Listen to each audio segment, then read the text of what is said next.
Hello viewers, kitchen food blog চ্যানেলে একটা নতুন রেসিপিতে আপনাদের সকলকে জানাই স্বাগত। আজকে আমি আপনাদের সাথে শেয়ার করছি শিম পাতুরি, অসাধারণ স্বাদের শিম পাতুরি। এই দেখুন, লাউ পাতাটাও খুব সুন্দর তৈরি হয়ে গেছে, শিমও একদম পুরো সিদ্ধ হয়ে গেছে। আমি এখানে কতগুলো শিম নিয়েছি। শিমগুলো আপনারা যদি এর থেকে বেশি কচি পান তাহলে খুব ভালো হয়। আমি শিমের এই শিরদাঁড়াগুলো কেটে নিয়ে আমি একটা দেখিয়ে দিচ্ছি, বাদ বাকিগুলো আমি পরে কাটছি। এরকম ছোট ছোট করে পিস করব। আর একদম কচি শিম হলে আপনারা এর থেকেও একটু বড় পিস করতে পারেন। আমি এরকম করে সব কটা শিম তৈরি করে নিয়ে ফিরে আসছি। আমি এখানে একটা মিক্সিং জার নিয়েছি, এখানে দিয়ে দিচ্ছি অল্প একটু জিরে, আস্ত জিরে দেব, হচ্ছে রাই সর্ষে মানে সাদা সর্ষে, আপনাদের কাছে এটা কালো সর্ষে থাকলেও করতে পারেন, কোনো অসুবিধা নেই। দিয়ে দিচ্ছি লবণ, হলুদ, আচ্ছা দেব হচ্ছে একটু পোস্ত,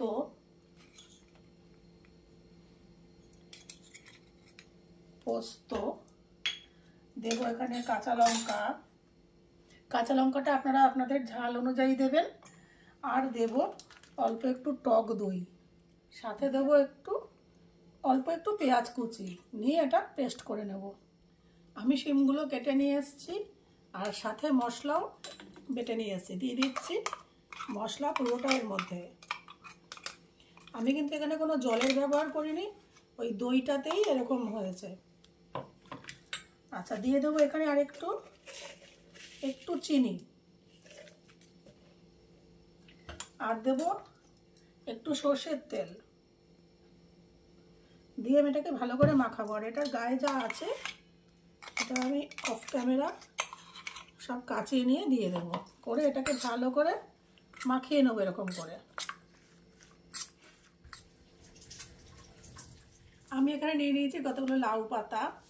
এই লাউ পাতাটা একটু বুড়ো মতন, এটার কি এই শিরগুলোটা একটু ছাড়িয়ে নেব, তাহলেই হবে, আর কিছু দরকার নেই।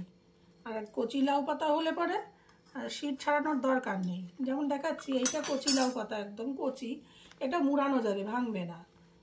যেরকম কচি লাউ পাতা হয় আপনাদের এই শির আর কাটার দরকার নেই। আর যদি একদম এরকম শক্ত থাকে তাহলে শিরটা জাস্ট একটুখানি ট্রিম করে নেবেন, যাকে বলে, এরকম একটুখানি কেটে নেবেন আস্তে করে, এরকম করে একটু ট্রিম করে নেবেন। আমি নিয়ে নিয়েছি লাউ পাতা, একটু ছিঁড়ে, লাউ পাতাগুলো একটু ছিঁড়ে গেছে, সেই জন্য আমি এরকম ডবল করে নিচ্ছি। এরকম ডবল করে নিচ্ছি, লাউ পাতা তো নরম হয়ে যাবে, চিন্তার কোনো কারণ নেই। আচ্ছা এবারে আমি দিয়ে দেব এই শিম মাখাটা।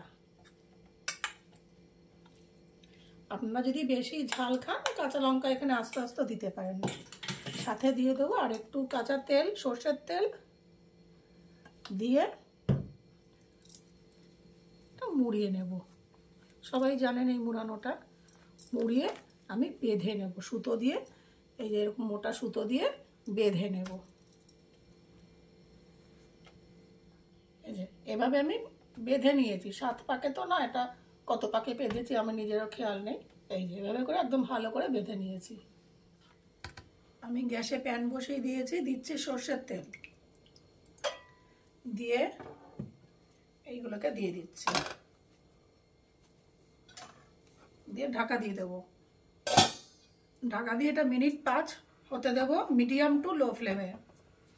মিনিট 5 মিডিয়াম টু লো ফ্লেমে রান্না করার পর আমি এটাকে উল্টে দেবো।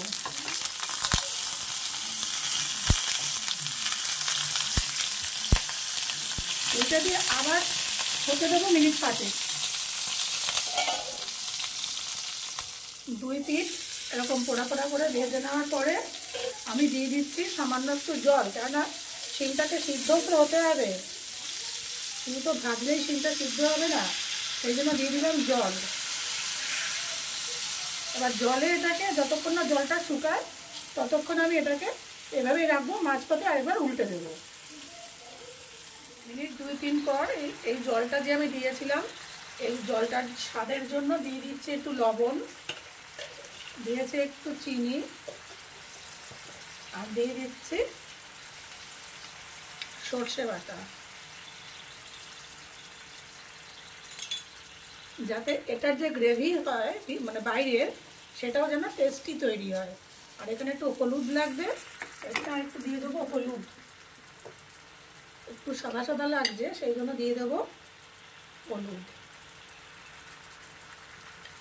আপনারা ঝাল গেলে পরে এখানে কাঁচা লঙ্কা দিয়ে দেবেন এই গ্রেভিটার মধ্যে, কাঁচা লঙ্কা চিড়ে বা আস্ত কাঁচা লঙ্কা। এবার জলটাকে আমি পুরো শুকিয়ে নেব। এরকম জল পুরো শুকিয়ে এসছে, আশা করি ভিতরের শিমটাও সিদ্ধ হয়ে গেছে, এটার গ্রেভিটাও খুব টেস্টি হবে। এবার নামানোর আগে একটু দিয়ে দেবো সর্ষের তেল, কেন এইসব রান্নায় একটু তেল ভালো লাগে। আর যেহেতু আমি এটা লাউ পাতা দিয়ে করেছি, লাউ পাতাটা তো আমি অবশ্যই খাবো, আপনারাও খাবেন, এই ভাজা ভাজা লাউ পাতাটা খেতে খুব ভালো লাগে। নামানোর আগে দিয়ে দিচ্ছি একটু পোস্ত, এই দানা দানা পোস্তটা মুখে পড়বে, আর এই গ্রেভি তেলটা দিয়ে মেখে খাবেন শিমটা, দারুণ লাগে। তৈরি আমার শিম পাতুরি।